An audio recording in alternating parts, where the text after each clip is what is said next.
السلام علیکم ورحمۃ اللہ وبرکاتہ۔ وعلیکم السلام ورحمۃ اللہ وبرکاتہ۔ محمد ابو بکر آپ سے چند سوالات کیے جائیں گے، آپ نے ان کے جوابات دینے ہیں۔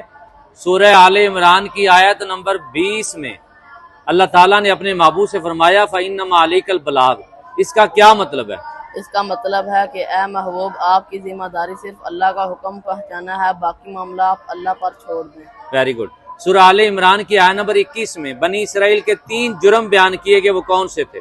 نمبر 1 اللہ کی آیات کا انکار کرنا، نمبر 2 انبیاء کو شہید کرنا، نمبر 3 انصاف کا حکم دینے والے کو قتل کرنا۔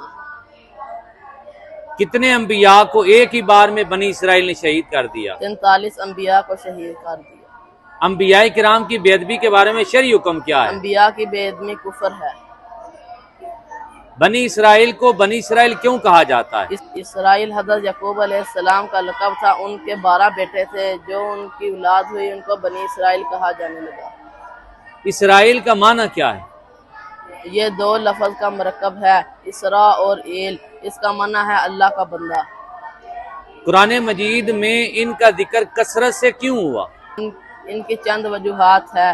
نمبر 1 مدینہ پاک میں یہودیوں کے 3 بڑے قبیلے تھے، چونکہ مشرکین کی طرح وہ بھی قرآن کے مخاطبین میں سے تھے، اس لیے ان کا ذکر کثرت سے ہوا۔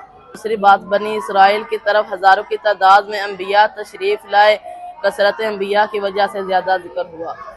تیسری بات مشرکین کی نظر میں ان کی بہت بڑی اہمیت تھی، مشرکین ان کو سند سمجھتے تھے، اس لیے ان کے احوال کو کثرت سے ذکر کیا گیا ہے۔ یہودی کسے کہتے ہیں؟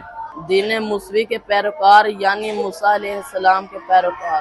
اہل کتاب سے مراد کون لوگ ہیں؟ وہ لوگ ہیں جن کی ہدایت کے لیے آسمانی کتابوں کا نزول ہوا، یہودیوں عیسائیوں کو اہل کتاب کہتے ہیں۔ کیا اہل کتاب سے نکاح کیا جا سکتا ہے؟